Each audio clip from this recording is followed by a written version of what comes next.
The gunshot tore through the stillness of the Colorado morning as Wylie Harper clutched her swollen belly and ran for her life across the endless prairie. June 1875 had brought more than summer heat to this untamed stretch of land. It had delivered her straight into the hands of fate with nothing but terror at her back and an unborn child to protect.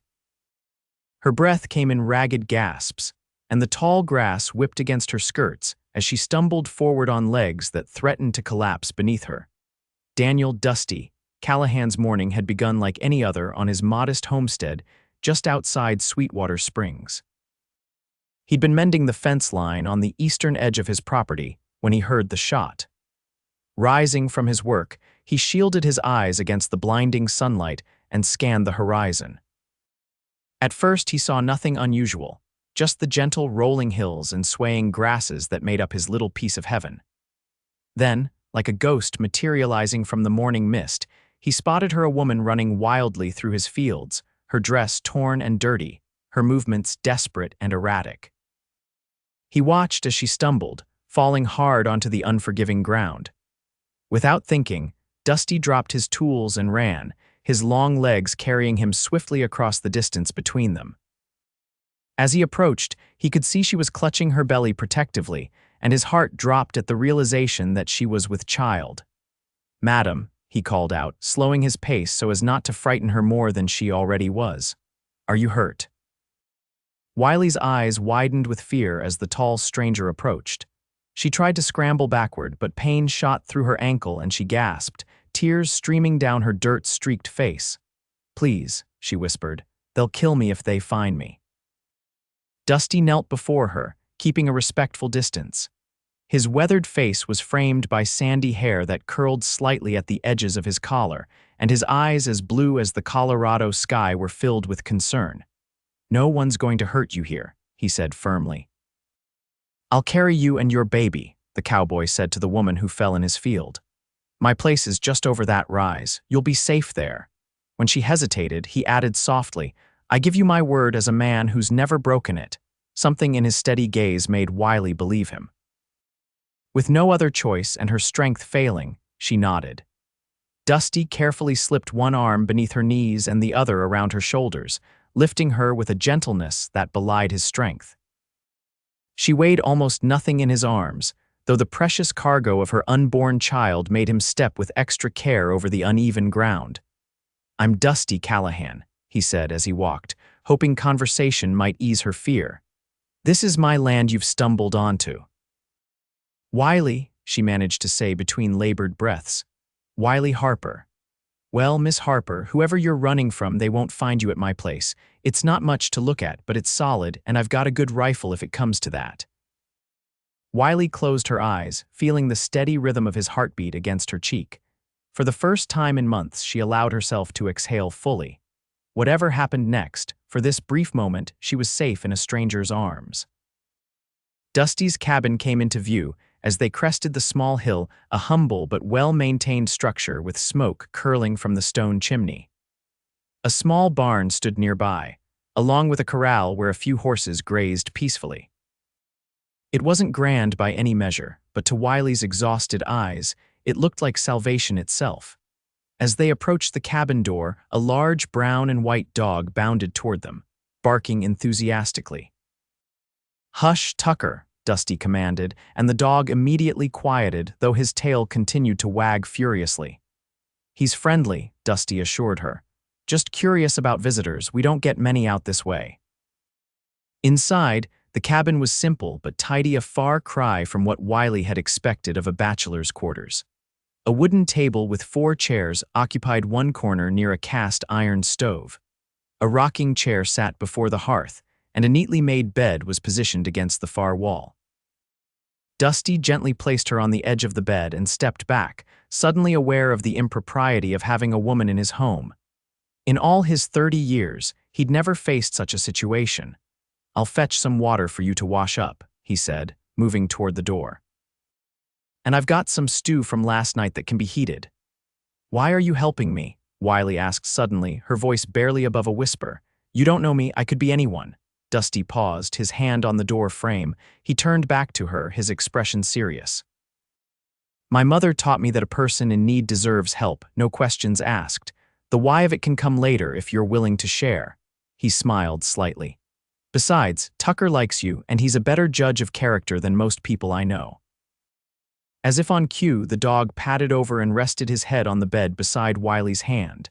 She hesitated, then gently stroked his soft fur. "Thank you," she said, her voice steadier now. "I don't know how I'll repay you, but I will."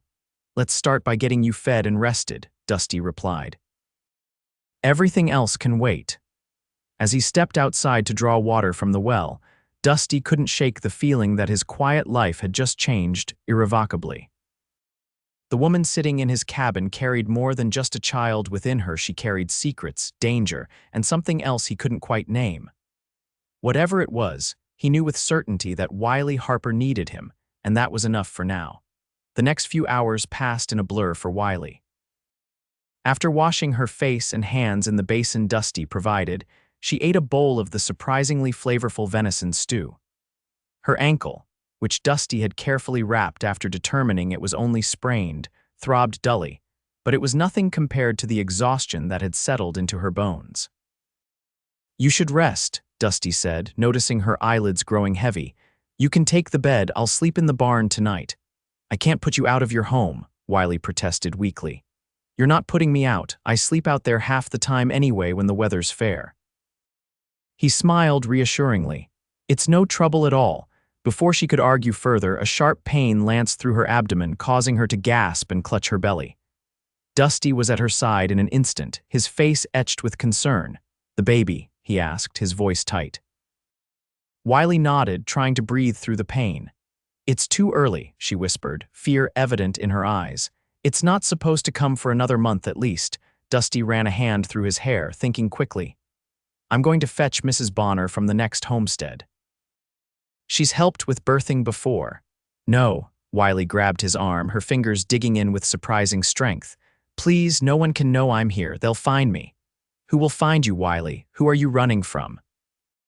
The pain subsided momentarily, and Wylie slumped back against the pillows, tears streaming down her face. "My husband's family," she finally admitted. "The Harpers, they killed him when they found out the baby might not be his." Dusty sat down heavily on the edge of the bed, processing her words. "Might not be his." Wylie closed her eyes, shame coloring her cheeks. "I was attacked before our wedding by a friend of the family. I never told Vernon, my husband. I couldn't. But when the baby started showing earlier than it should have, his brothers got suspicious. They demanded the truth." She opened her eyes, looking directly at Dusty. "When Vernon defended me, said it didn't matter whose blood the child carried, they shot him. Said no Harper would raise another man's bastard." Her voice broke. "I ran that night, been running ever since." Dusty's jaw tightened as anger surged through him. "These men, they're looking for you. They've been hunting me for 2 months. I've stayed ahead of them, but they're getting closer. That shot you heard this morning, I think they found my trail again." Another contraction gripped her, stronger this time, and she cried out before she could stop herself. Dusty made his decision instantly. "Listen to me, Wylie. No one's going to hurt you or your baby, not while I'm breathing." He stood up, his tall frame casting a shadow in the afternoon light. "I know a bit about birthing animals. It's not the same, I know, but some principles are similar. If you'll trust me, I'll do everything I can to help you through this." Wylie looked up at this man, this stranger who had already shown her more kindness than she'd known in years, and found herself nodding. "I don't have much choice, do I?" "There's always a choice," Dusty said quietly. "But I promise you, I'll treat you with respect and do everything in my power to keep both of you safe." As night fell over the Colorado plains, Wylie's labor intensified. Dusty moved with quiet efficiency, heating water, tearing clean sheets into strips, and positioning the lanterns to provide the best light. Between contractions, he talked to her, partly to distract her from the pain and partly to keep his own nerves steady. "I came out here 5 years ago," he told her as he bathed her forehead with a cool cloth. "Left Philadelphia with nothing but the clothes on my back and a dream of something different." "Why Colorado?" Wylie asked, grateful for the distraction. "My uncle had a place near Denver.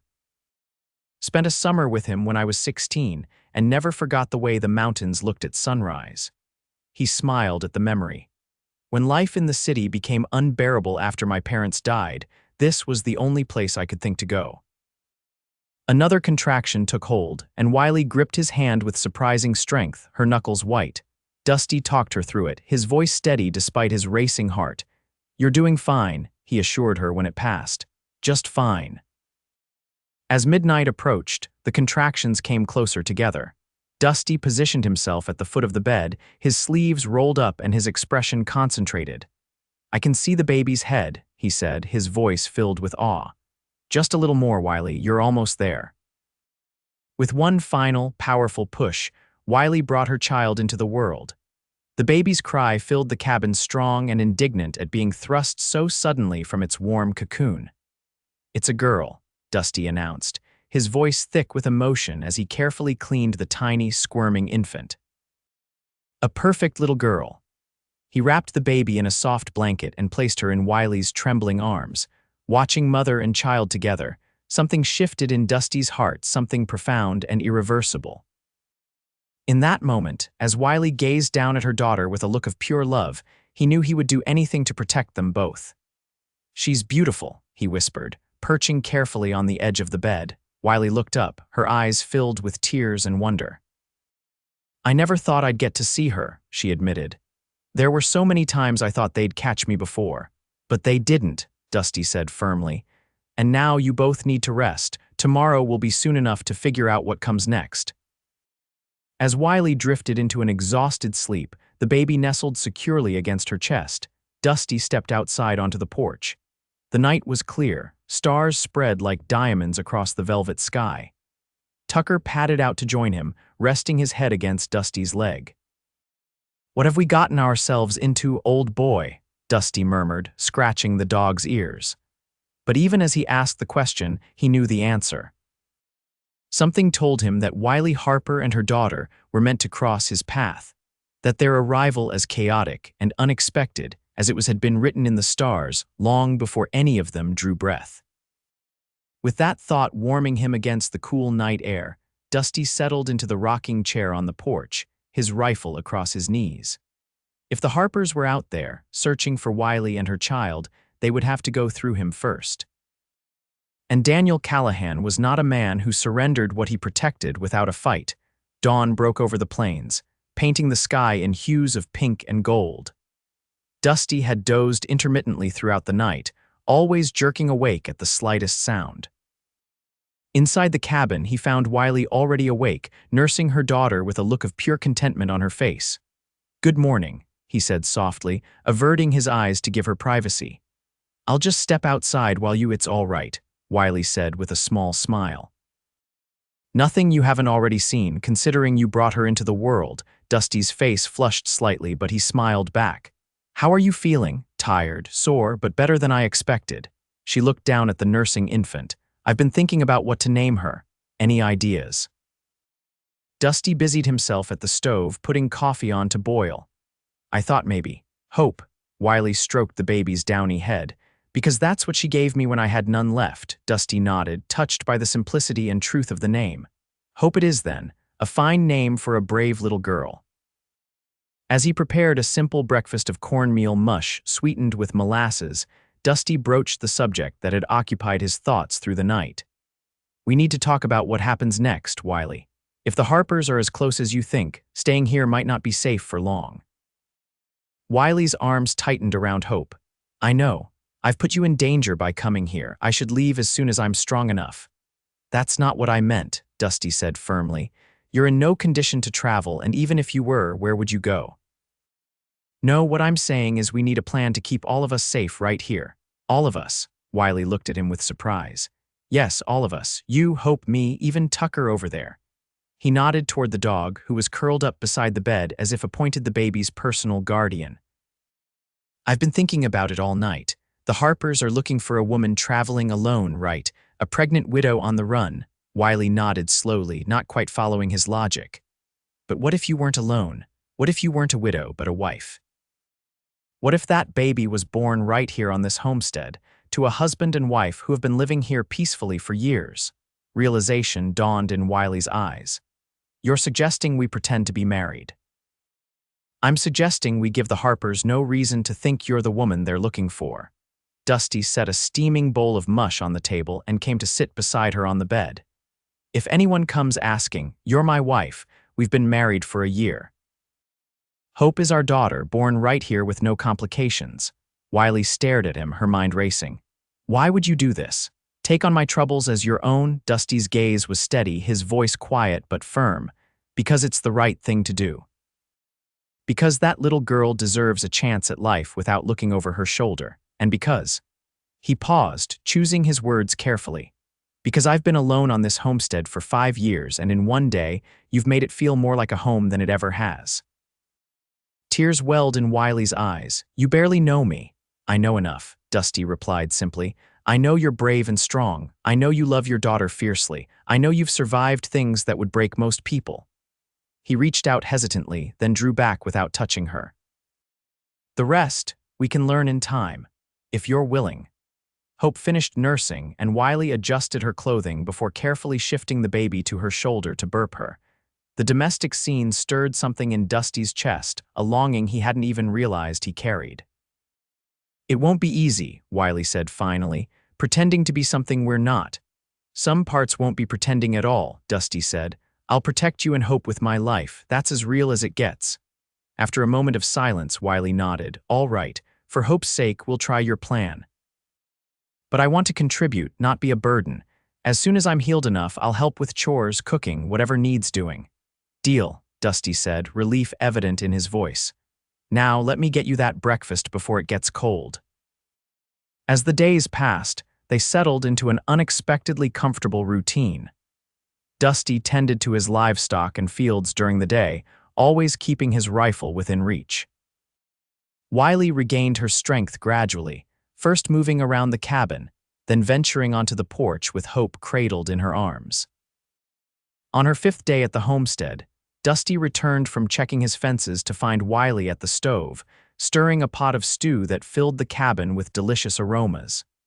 You shouldn't be up yet, he scolded gently, removing his hat and hanging it on a peg by the door.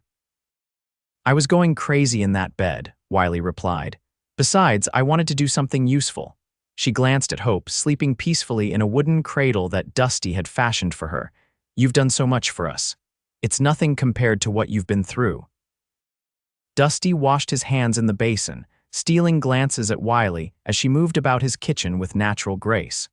Her dark hair was pulled back in a simple braid, and color had returned to her cheeks. She was beautiful in a way that struck him speechless at times. They ate dinner together, talking easily about Dusty's plans for the homestead, the new windmill he wanted to build, the apple trees he'd planted the previous spring, the additional room he'd been thinking of adding to the cabin. For what? Wylie asked, curious. Dusty shrugged, suddenly self-conscious. Just thinking ahead, I suppose. A man shouldn't live his whole life in one room. Wylie smiled, understanding more than he said. No, he shouldn't. That night, as had become their custom, Dusty prepared to sleep on a pallet near the fireplace while Wylie took the bed with Hope beside her in the cradle. As he settled down, Wylie's voice came softly through the darkness. Tell me about Philadelphia. What was your life like there? Dusty stared up at the ceiling, remembering. My father was a bookbinder, had a small shop where he made and repaired books for the university professors and wealthy families. My mother helped in the shop and took in sewing on the side. He smiled at the memory. Our home always smelled of leather and glue and ink. I was supposed to take over the business one day. Why didn't you? I wasn't suited for it. My hands were too big, too clumsy for the delicate work. My father understood, but he didn't know what else I could do in the city. Then the influenza came through in '69, took both my parents within a week of each other. I'm sorry, Wylie whispered. I sold the shop, paid their debts, and headed west with what was left, never looked back. A silence fell between them, comfortable and thoughtful. Then Wylie spoke again, her voice even softer. I was a schoolteacher. Before Vernon, before all of this, taught in a little one-room schoolhouse outside of Kansas City. Dusty turned on his side, facing the direction of her voice, though he could barely make out her form in the darkness. Do you miss it? Teaching? Every day, she admitted. I loved watching children discover the world through books and numbers, seeing their faces light up when they finally understood something difficult. You could teach again someday, Dusty suggested. Sweetwater Springs has been talking about building a proper school. Right now, the minister's wife teaches the children in the church 3 days a week, but the town's growing. Hope made a small sound in her sleep, and both adults fell silent, listening to her gentle breathing. After a moment, Wylie spoke again, her voice thick with emotion. "Why are you so good to us, Dusty?" The truth, Dusty considered her question carefully. "When I was 16, before that summer with my uncle, I was angry at the world, got in with a rough crowd in Philadelphia. One night, I was jumped by 3 older boys who decided I needed to be taught a lesson for some imagined slight." He paused, the memory still vivid after all these years. "A stranger pulled them off me, man I'd never seen before. He helped me up, walked me home, made sure I was safe. When I asked him why he'd helped me, he said something I never forgot. The measure of a man isn't in how he treats those who can help him, but in how he treats those who can't." Wylie was silent, absorbing his words. "I've tried to live by that ever since," Dusty continued. "So when I ask myself why I'm helping you and Hope, the answer is simple: because I can. Because you needed help and I was there to give it." "That's a rare quality in this world," Wylie murmured. "Not as rare as you might think," Dusty replied. "There's good in most people if you look for it." As they drifted off to sleep, separated by just a few feet of wooden floorboards, something intangible was building between them, a foundation of trust and understanding that felt stronger than any Dusty had ever laid with his hands. The piece of their arrangement was shattered 3 days later, when Tucker's bark alerted them to visitors approaching the homestead. Dusty had been repairing a harness on the porch, while Wylie hung laundry on a line strung between 2 trees. At the dog's warning, they exchanged a quick glance of understanding. "Inside," Dusty said quietly. "Remember what we discussed." Wylie nodded and hurried into the cabin, scooping up Hope from her basket beneath the shade tree. Dusty continued his work, appearing unconcerned though every muscle in his body was tense with alertness. 2 riders appeared over the rise, moving at an unhurried pace toward the cabin. As they drew closer, Dusty could make out their features, both men in their 30s, with a family resemblance in their sharp noses and close-set eyes. The Harpers, he was certain. He set aside his work and stood, one hand casually resting near the pistol at his hip. "Afternoon," he called as they approached. "Something I can help you gentlemen with?" The men reined in their horses a few yards from the porch. The older one, sporting a thick mustache and a scar across his left cheek, spoke first. "Afternoon. Name's Wylie Harper. This is my brother Samuel. We're looking for a woman might have passed through these parts." Dusty leaned against the porch post, his posture relaxed though his mind raced. "Don't get many travelers out this way. What's she look like, this woman you're after?" Samuel Harper shifted in his saddle, his eyes scanning the homestead with predatory intensity. Dark hair, green eyes, pretty if you like that delicate type, would have been heavy with child. "Our sister-in-law," Elias added with a smile that didn't reach his eyes, "ran off after our brother died. Family's worried sick about her. Must be worried indeed to track her all this way," Dusty observed mildly. "Blood is blood," Elias replied. "And that baby she's carrying is Harper blood. Belongs with family." The cabin door opened and Wylie stepped out onto the porch, Hope cradled in her arms. She'd changed into a clean dress and arranged her hair neatly, looking every inch the contented farm wife. Only Dusty could see the fear she masked behind her smile. "Darling, who are our visitors?" she asked, her voice steady despite the danger standing just yards away. Dusty moved to her side, slipping an arm around her waist with natural ease. "This is Elias and Samuel Harper. They're looking for a relative of theirs. A woman who might have passed through recently." Wylie shook her head, her expression one of polite regret. "I'm afraid we haven't seen any strangers. It's just been the 3 of us since Hope was born last week." She smiled down at the baby in her arms. "Our first." Elias's eyes narrowed as he studied Wylie's face. "You look familiar, madam. Have we met before?" "I don't believe so," Wylie replied calmly. "I'm not from these parts originally. My husband brought me here from Denver after our wedding last year." Dusty tightened his arm around her waist. "Gentlemen, my wife has only just delivered our daughter.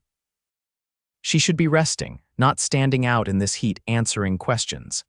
Samuel Harper spat a stream of tobacco juice onto the dirt. "Mighty convenient, isn't it, Elias? Dark-haired woman with a newborn, right where our Wylie might have run to." Elias nodded slowly, his hand moving casually toward his sidearm. "Mighty convenient indeed." Dusty stepped forward, placing himself between the Harpers and Wylie. His voice remained friendly, but there was steel beneath the words. "I don't know who you're looking for, but my wife has been here with me for over a year. If you're suggesting otherwise, I'd take it as a personal insult." The tension stretched between them, palpable as a thunderstorm building on the horizon. Then the baby began to fuss, her small cries breaking the silence. "There now," Wylie soothed, bouncing Hope gently. "Your papa will see our guests off, and then we'll go inside where it's cool." Something in her natural maternal manner seemed to plant a seed of doubt in Elias Harper's mind. He studied her face once more, then glanced at the homestead around them, the vegetables growing in neat rows, the laundry flapping on the line, the obvious signs of a settled life. "Perhaps we were mistaken," he said finally, though suspicion still laced his tone. "Our sister-in-law was traveling alone, after all, and your wife clearly has a husband to protect her." "That she does," Dusty agreed, his hand still resting near his pistol. "Now, if there's nothing else, my family and I would like to get back to our day." Elias tipped his hat, his eyes cold. "We'll be moving on then, but we might pass through again on our way back east if our search proves fruitless." "You're welcome to water your horses at our creek if you do," Dusty replied evenly, "but send word ahead next time. I don't take kindly to unexpected visitors startling my wife and child." The brothers turned their horses and rode away at an unhurried pace, as if to show they left by choice rather than compulsion. Dusty and Wylie remained on the porch, his arm still around her waist, until the riders disappeared over the horizon. As soon as they were out of sight, Wylie's knees buckled. Dusty caught her before she could fall, guiding her to the rocking chair on the porch. "They know," she whispered, tears streaming down her face as she clutched Hope to her chest.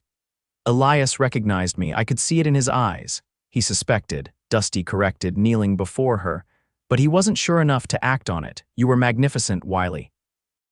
Calm and collected, the perfect picture of a contented wife.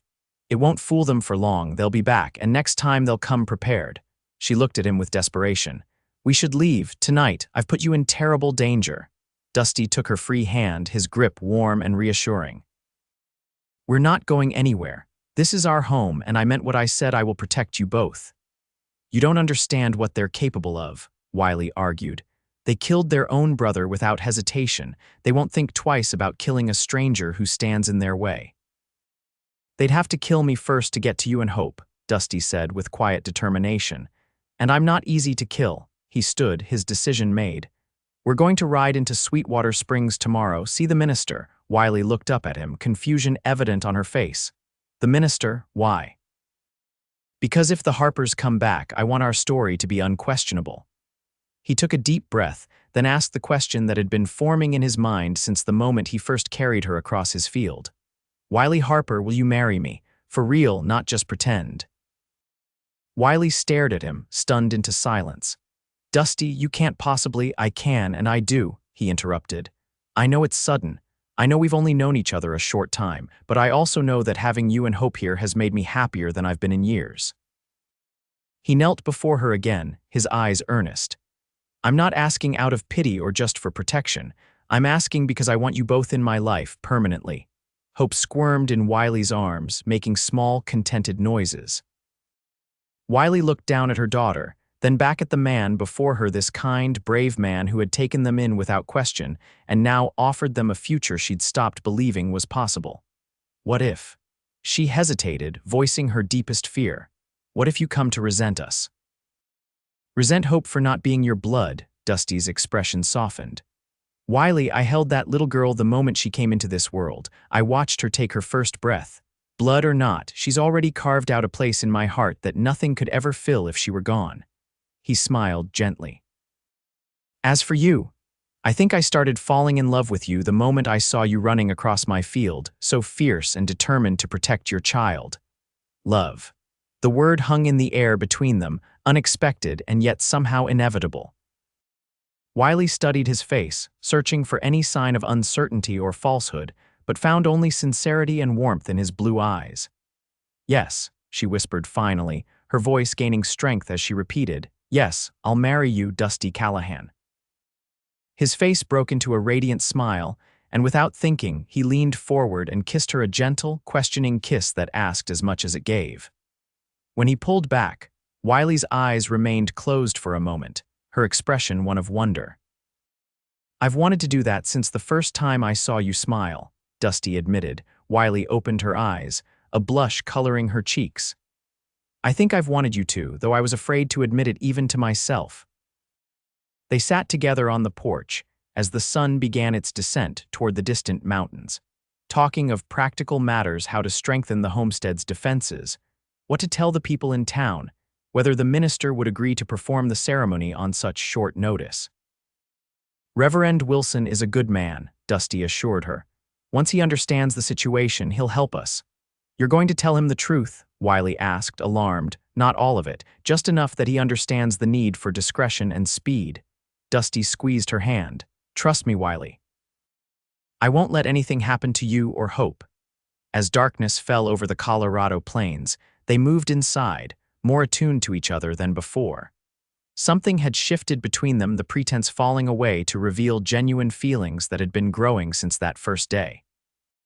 When Dusty laid out his pallet by the fire, Wylie watched him with new eyes, seeing not just the kind stranger who had rescued her, but the man who would be her husband. "Dusty," she said softly as he settled down for the night. "Thank you, not just for today, but for everything." He looked up at her, his expression tender in the firelight. "You don't need to thank me, Wylie. Having you and Hope here, it's like finding something I didn't even know I was missing." As she drifted off to sleep that night, Wylie allowed herself to imagine a future one where she wasn't running, where Hope grew up safe and loved, where she herself might find happiness again in the arms of a good man. It was a dangerous thing, Hope, but for the first time in months, she embraced it without reservation. The ride to Sweetwater Springs the next morning was tense but uneventful. Dusty had fashioned a sling for Hope that allowed Wylie to carry her securely against her chest while riding the gentlest of his horses. They traveled with Dusty's rifle across his saddle, and his eyes constantly scanning the horizon for any sign of the Harper brothers. Sweetwater Springs was a growing settlement of about 300 souls, with a main street that boasted a general store, a blacksmith, a small hotel, and several other businesses. The white clapboard church stood at the end of the street, its modest steeple reaching toward the clear blue sky. Eyes followed them as they rode down the main street. Dusty was known in town but rarely visited, and the sight of him with a woman and infant naturally drew attention. By the time they reached the church, Dusty knew that word of their arrival would be spreading through town like wildfire. Reverend Wilson was tending his small garden beside the church when they approached. A tall, thin man with kind eyes and prematurely white hair, he straightened at their approach, a look of pleasant surprise crossing his face. "Dusty Callahan, as I live and breathe," he greeted warmly. "It's been months since we've seen you in town." His curious gaze moved to Wylie and the baby. "And who might these lovely ladies be?" Dusty helped Wylie down from her horse before responding. "Reverend, this is Wylie Harper and her daughter, Hope. We've come to ask a favor of you, if you can spare us a few minutes of your time." Understanding flickered in the minister's eyes at the seriousness of Dusty's tone. "Of course. Please, come inside where it's cooler." In the modest privacy of the church, Dusty explained their situation, a carefully edited version that presented Wylie as a recently widowed friend who had come to him for help, omitting the details about the Harper's pursuit and the circumstances of Hope's conception. "We want to marry," Dusty concluded. "Today, if possible. I know it's sudden, but I've come to care deeply for both of them, and in these dangerous times, they need the protection of my name and home." Reverend Wilson studied them thoughtfully, his gaze lingering on the way Dusty stood protectively close to Wylie, and the way she looked up at him with trust in her eyes. Marriage is not a step to be taken lightly, he said finally. It's a sacred covenant before God. We understand that, Reverend, Wylie spoke up, her voice soft but clear. Dusty has been a blessing to me and my daughter when we had nowhere else to turn. He's shown us kindness and respect at every turn. I may not have known him long, but I know his character and I would be proud to be his wife. The sincerity in her voice seemed to convince the minister. He nodded slowly. Very well. I can perform the ceremony this afternoon. You'll need witnesses, of course. I thought perhaps Mrs. Wilson might stand for Wylie, Dusty suggested, and maybe Jonah's from the general store for me. He's always been friendly. I'm sure they'll both be happy to oblige, Reverend Wilson agreed. He hesitated, then added gently, Wylie, my dear, forgive me for asking, but how recently did you lose your husband? Wylie tensed, but Dusty's steady hand on her shoulder gave her courage. 3 months ago, Reverend. We were only married a short time before he was killed. The minister nodded sympathetically. Some might consider this remarriage hasty, but I believe God understands the practical realities of life on the frontier, especially for a young mother. If your conscience is clear before him, then I am satisfied. It is, Wylie said, and found that she meant it. Vernon had been dead for nearly 3 months, and while she mourned him, their brief marriage had been more one of convenience than deep love. What she felt for Dusty, growing stronger with each passing day, was something altogether different. Reverend Wilson smiled warmly. Then return at 4 o'clock. I'll have everything prepared.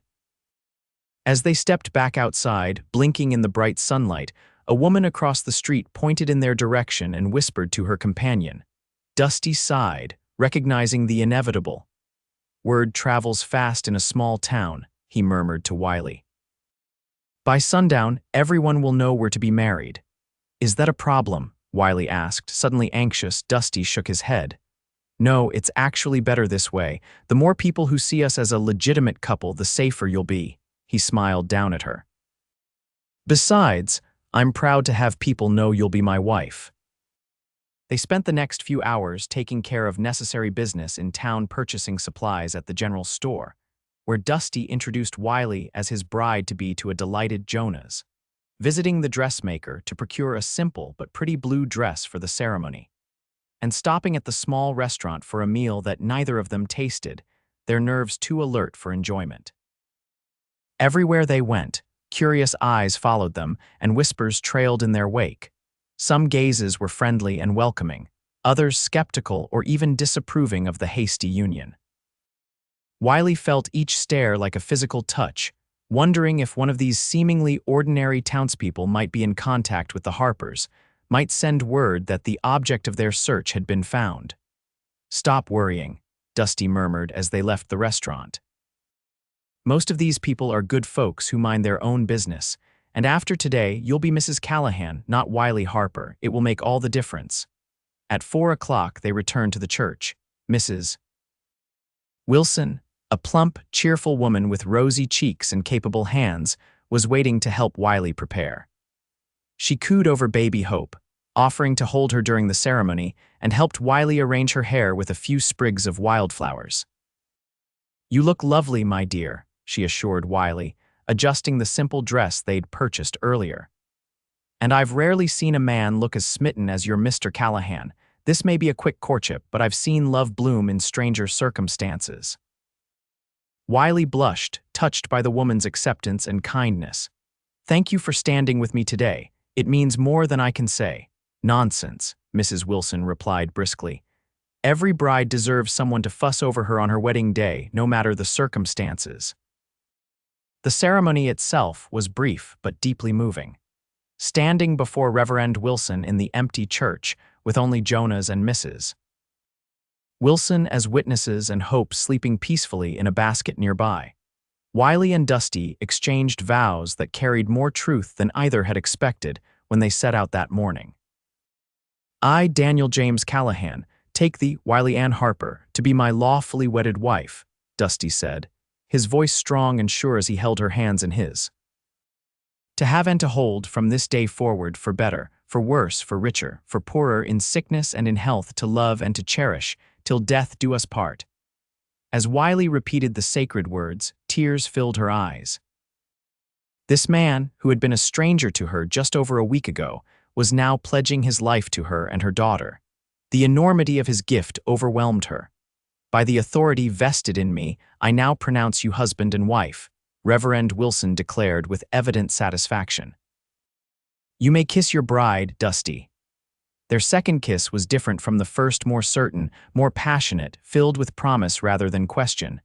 When they broke apart, both were breathless, and Jonas let out a cheerful whoop that made Wylie laugh through her tears.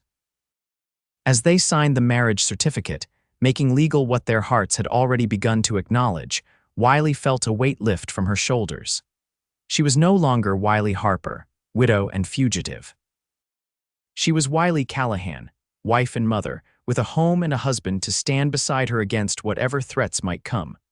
The ride back to the homestead was quieter than the journey into town, both of them absorbed in the significance of what they had done. Hope slept against Wylie's chest, unaware that her status in the world had changed fundamentally that day. "What are you thinking?" Dusty asked as they rode side by side, the setting sun gilding the plains around them. Wylie considered the question. "I'm thinking about how life can change so completely in the space of a week, how a person can go from utter despair to hope." She smiled, glancing down at her sleeping daughter. "It seems impossible that I could feel this way after everything that's happened." "It's not impossible," Dusty said softly, "just unexpected. The best things often are." As they approached the homestead, Dusty suddenly reined in his horse, his posture alert. "Someone's been here," he said tersely, nodding toward the cabin. "The door's open." Wylie's heart raced with fear as she scanned the property. Nothing else seemed amiss. No horses were visible, no movement around the buildings. But the cabin door stood ajar, when Dusty had definitely closed it securely before they left.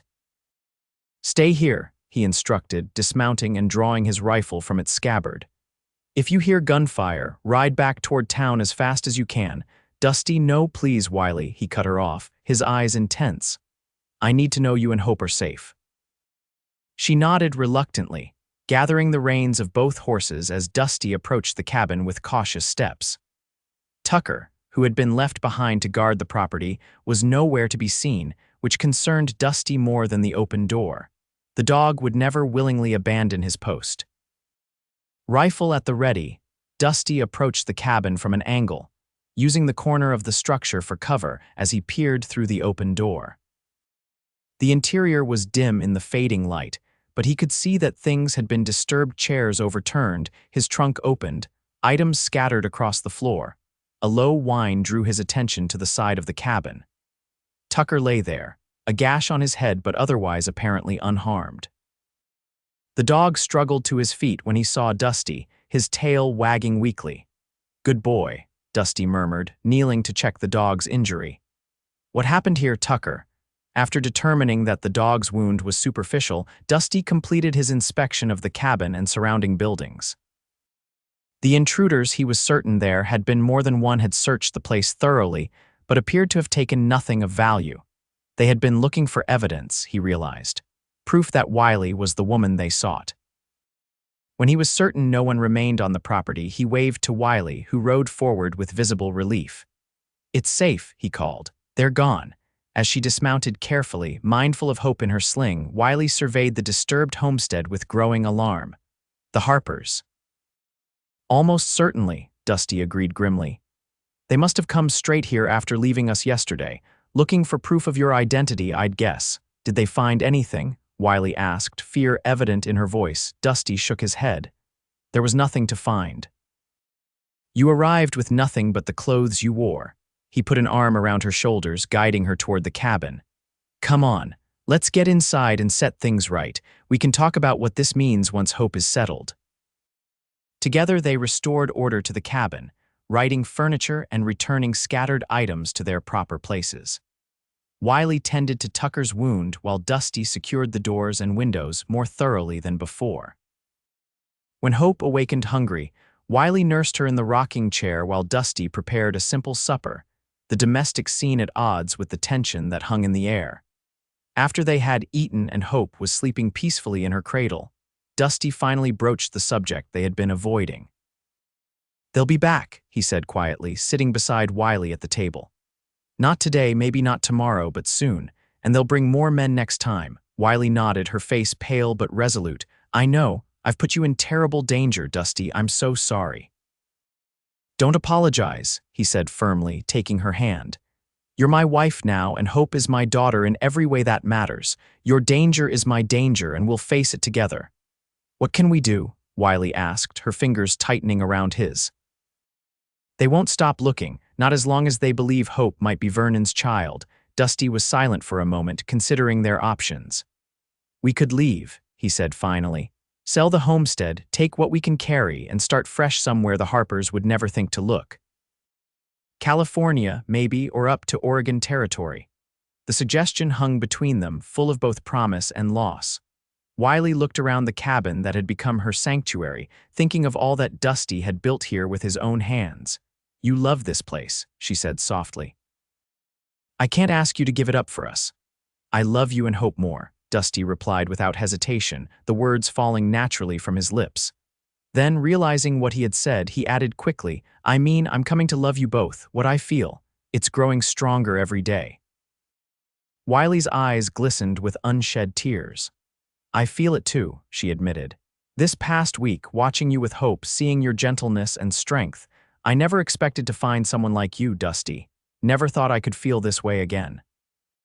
He raised her hand to his lips, pressing a kiss to her knuckles. "Then it's settled. We'll leave as soon as we can arrange it. Start fresh somewhere the Harpers can't find us." "Are you sure?" Wylie searched his face. "Truly sure." "Home isn't a place, Wylie," Dusty said simply. "It's people. You and Hope are my home now. The rest is just land and timber." That night, for the first time since her arrival, Dusty joined Wylie in the bed instead of sleeping on his pallet by the fire. They lay side by side, not touching at first, both acutely aware of this new intimacy between them. "Is this all right?" Dusty asked softly in the darkness. "I can go back to the floor if you're not comfortable." In answer, Wylie reached for his hand, drawing it across her waist so that his arm encircled her. "Stay," she whispered. "Please." Dusty pulled her gently against him, her back to his chest, and buried his face in her hair, breathing in the clean scent of her. "I never thought I'd have this," he confessed. "A wife, a child, a family of my own." Wylie turned in his arms to face him, their faces inches apart in the moonlight that filtered through the window. "I never thought I'd feel safe again," she replied.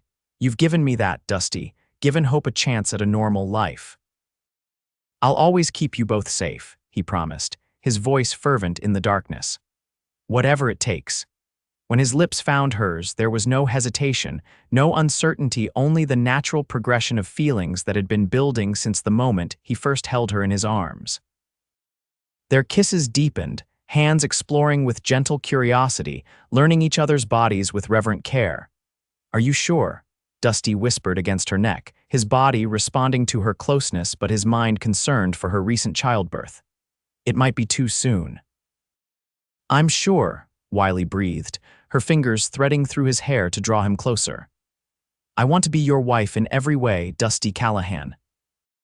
In the gentle darkness of the cabin, with Hope sleeping peacefully nearby and the Colorado night spread like a blanket of stars above them, they consummated their marriage with tender passion. Two people who had found each other against all odds, creating something precious and unexpected from the broken pieces of their separate pasts.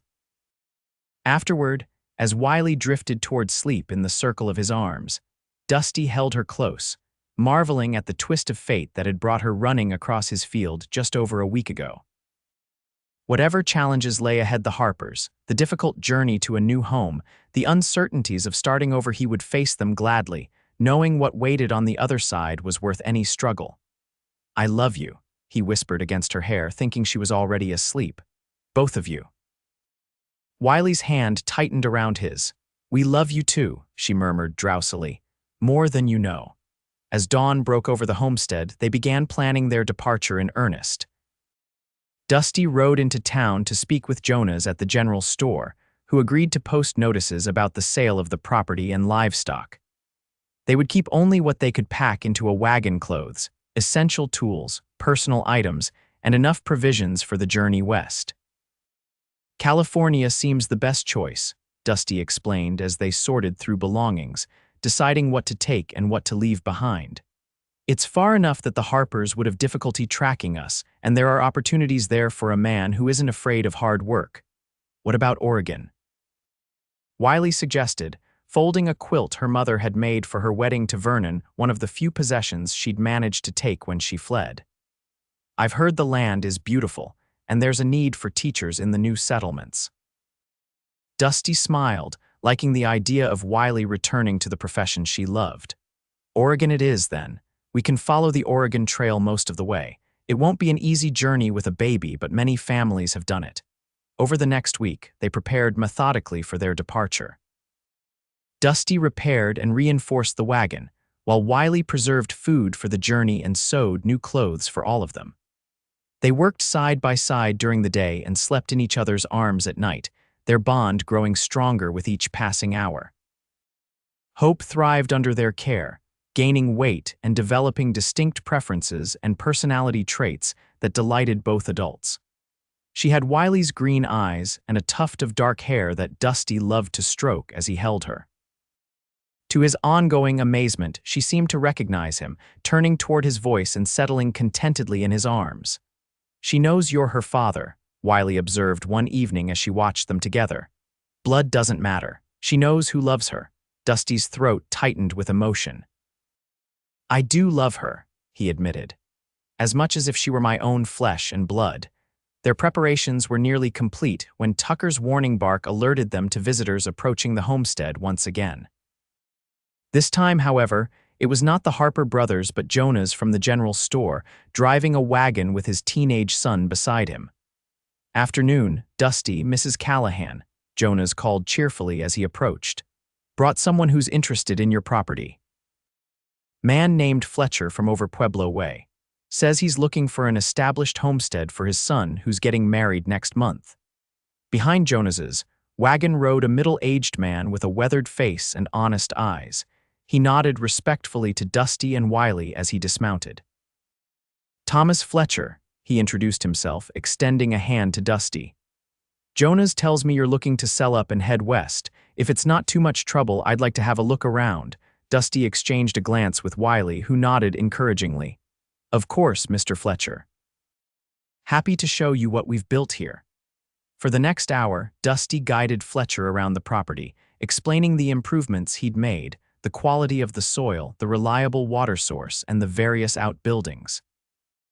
Fletcher asked intelligent questions and seemed genuinely impressed with Dusty's workmanship and planning. "You've done fine work here, Callahan," he said as they returned to the cabin where Wylie waited with hope. "Mind my asking why you're selling?" "Seems a shame to leave a place you've put so much into." Dusty had prepared for this question. "My wife has family in Oregon Territory," he explained smoothly. "With the baby, she's missing female companionship and help. Her sister's settled near Portland with her husband, and they've invited us to join them." Fletcher nodded understandingly. "Family's important, especially with little ones." He glanced toward the cabin where Wylie stood in the doorway with hope. "What are you asking for the place, including the furnishings you're leaving?" Dusty named a fair price, and to his surprise, Fletcher agreed without haggling. "My boy's waited long enough to start his life," the older man explained. "His intended is a good girl from a decent family, and I want them to have a proper start." He extended his hand again. "If you're willing to close the deal today, I can pay you half now and the rest when you're ready to depart." Relief washed over Dusty. The quick sale would allow them to leave sooner than expected, increasing their chances of escaping the Harpers' notice. "That's more than fair, Mr. Fletcher. We can draw up the papers right now if you'd like." As Jonas witnessed the transaction and Fletcher counted out a substantial sum in cash, Wylie watched from the doorway, a mix of emotions playing across her face. This homestead had been her salvation, the place where hope had been born, where she had found love again against all odds. Leaving it brought both sadness and anticipation. Fletcher and Jonas departed as evening approached, with arrangements made for Dusty and Wylie to vacate the property within 2 weeks. As the sound of wagon wheels faded into the distance, Dusty joined Wylie on the porch, slipping an arm around her waist. "It's really happening," she murmured, leaning against him. "We're leaving." "We are," Dusty confirmed, pressing a kiss to her temple. "How do you feel about it?" Wylie considered the question. Grateful, she decided. Sad to leave this place that's come to mean so much, but excited for what lies ahead. She looked up at him. "As long as we're together, I believe we'll be all right." Dusty smiled down at her, his heart full. "More than all right, Mrs. Callahan. We're going to build something wonderful, you and I, a life worth all the struggles it took to find each other." That night, as they lay together in the darkness, planning the details of their journey, a sound outside brought them both instantly alert horses approaching at a gallop, multiple riders by the sound. "The Harpers," Wylie whispered, fear evident in her voice. "They've come back." Dusty was already up and reaching for his rifle. "Get Hope and hide in the root cellar," he instructed, his voice calm despite the danger. "Don't come out until I call for you, no matter what you hear." Wylie nodded, quickly gathering the sleeping baby and a blanket. Dusty moved a rug aside and lifted the trapdoor that led to the small storage space beneath the cabin floor. It wasn't large, but it would conceal Wylie and Hope effectively. "Be careful," Wylie pleaded as she descended the narrow stairs. "Don't try to be a hero." Dusty leaned down to kiss her briefly. "I'll do whatever it takes to protect you both. Now go, quickly." As the trapdoor closed, Dusty positioned himself by the window, rifle ready. Through the darkness, he could make out 4 riders approaching the Harper brothers and 2 others, all armed. They surrounded the cabin, their intentions clear in the aggressive way they positioned their horses. "Callahan," Elias Harper's voice cut through the night, "we know you're in there. Come out and bring the woman with you. We just want to talk." Dusty remained silent, watching as the men exchanged hand signals, preparing to rush the cabin from different directions. His mind raced, calculating his options. He was outnumbered and potentially outgunned, but he had the advantage of position and motivation. Everything he loved was hidden beneath the floorboards, depending on him for protection. When Elias nodded to his companions and they began to dismount, Dusty made his decision. Stepping back from the window, he moved to the door and called out, "I'm coming out, Harper, but I'm coming alone." "My wife isn't part of this." "Your wife is exactly what this is about," Samuel Harper replied with a harsh laugh. "Stop pretending. We know who she is." Dusty opened the door and stepped onto the porch, rifle held ready but not aimed directly at any of the men. The moonlight illuminated the scene clearly, 4 men with hands hovering near their sidearms, faces hard with determination. "Whatever you think you know, you're mistaken," Dusty said evenly. "My wife and I were married last week in Sweetwater Springs. Ask Reverend Wilson if you don't believe me." "A convenient story," Elias sneered. "But we did some asking around. Nobody in town had seen or heard of your wife before last week. Mighty strange for a woman who's supposedly been living with you for a year." "We kept to ourselves," Dusty replied. "Not everyone needs to parade their business in town." "Then explain this," Samuel said, tossing something onto the porch at Dusty's feet. In the moonlight, Dusty could see it was a woman's handkerchief, embroidered with the initials WH. "Found that when we searched your place," Elias said triumphantly. "Wylie Harper's handiwork, sure as I'm standing here. Our mother taught all her daughters-in-law that same stitch pattern." Dusty's mind raced. The handkerchief must have been among Wylie's few possessions when she arrived. A small detail they'd overlooked in their haste to establish their story. "My wife's maiden name was Harper," Dusty improvised smoothly. "Wylie Harper, no relation to you as far as I know. The West is full of Harpers." "You're lying," Samuel growled, taking a step forward. "Vernon's wife is the only Wylie Harper in these parts, and she's carrying a baby that belongs to our family." "The baby my wife delivered last week is mine," Dusty stated firmly, his finger tensing near the rifle's trigger. "I was there when she was born, held her in my own hands." "She's a Callahan, not a Harper." Elias's eyes narrowed. "Prove it. Bring them out here so we can see for ourselves." "Not a chance," Dusty replied, his voice hardening. "It's the middle of the night and my wife and daughter are sleeping. I won't disturb them because a couple of strangers have some confused notion about who they are." One of the other men, a burly figure with a scar across his chin, stepped forward. "This is taking too long, Elias. Let's just take him, search the place, and be done with it." "I wouldn't advise that," Dusty said calmly. "I've got this rifle, and I'm a fair shot. First man who tries to enter my home without invitation will regret it." A tense silence fell over the group. Dusty could see the calculation in Elias Harper's eyes, weighing the risk against the potential reward. "There's 4 of us and 1 of you," Samuel pointed out. "Even if you get 1 or 2 of us, the others will still get to you. Is some woman and a baby that isn't even yours worth dying for?" "That some woman is my wife," Dusty replied, steel in his voice. "And that baby is my daughter in every way that matters, so yes, they're worth dying for. The question is, are they worth you dying for?" Before anyone could respond, the sound of approaching horses drew their attention. Turning, they saw 3 riders approaching at a gallop: Jonas from the general store, his son and Thomas Fletcher, all armed. "Everything all right here, Dusty?" Jonas called as they pulled up nearby. Fletcher left his pocket watch behind, and we were heading back to return it when we heard raised voices. Relief flooded through Dusty, though he kept his expression neutral. "Just a misunderstanding, Jonas. These gentlemen seem to think my wife is someone she's not."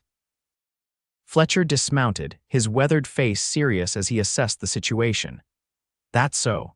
Well, I met Mrs. Callahan this afternoon when I purchased this property. Lovely young woman with a newborn daughter. Didn't strike me as someone running from anything. You bought this place?" Elias asked sharply, his confidence visibly wavering. "Signed the papers today," Fletcher confirmed.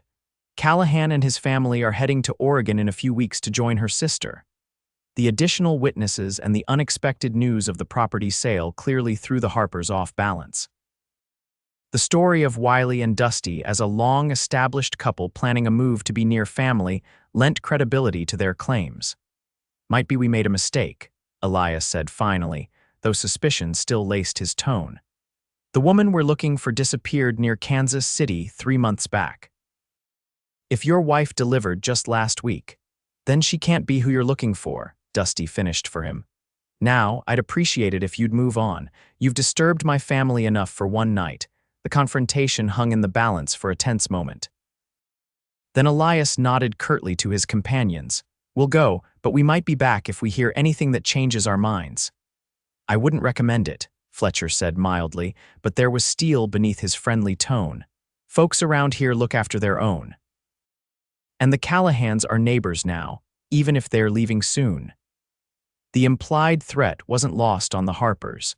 With final suspicious glances at the cabin, they mounted their horses and rode away into the darkness, the sound of hoofbeats gradually fading into the night. Only when they were well out of sight did Dusty lower his rifle, his shoulders sagging with relief. "Thank you," he said to Jonas and Fletcher. "Your timing couldn't have been better." "Wasn't coincidence," Jonas admitted with a sheepish smile. Fletcher really did leave his watch, but we were already on our way back when we saw those riders heading this direction. Something about them didn't sit right, so we followed at a distance. "Good thing we did," Fletcher added. "Those men looked like trouble." Dusty nodded grimly. "They are trouble, but I think they'll leave us alone now, at least long enough for us to get out of here." After Jonas and Fletcher departed with promises to keep an eye on the property until Dusty and Wylie left, Dusty hurried back inside and lifted the trapdoor. "It's safe," he called softly. "They're gone." Wylie emerged from the root cellar, hope clutched tightly to her chest, her face pale but resolute. "I heard everything," she whispered. "They know, Dusty, they found my handkerchief." "But they're doubting themselves now," Dusty reassured her, wrapping his arms around both her and Hope. "The story of our marriage and Fletcher buying the property has thrown them off balance, and they can't argue with Hope's birth date. She's clearly a newborn, not a 3-month pregnancy." Wylie leaned against him, drawing strength from his solid presence. "We need to leave sooner than planned, if they start asking more questions in town." "We will," Dusty promised. "We'll pack only what's essential and be on the road within 3 days. Fletcher can take possession early, he'll understand once I explain." That night they slept little, too alert for any sound that might indicate the Harpers' return, but the night remained quiet, and by morning they had formed a clear plan. They would leave most of their possessions behind, taking only what they absolutely needed for the journey to Oregon. Fletcher had paid half the purchase price already, which would give them enough to buy supplies and establish themselves in their new home. The next 2 days passed in a whirlwind of activity. They packed the wagon with essentials: clothing, bedding, cooking equipment, tools, and the few personal items that held sentimental value.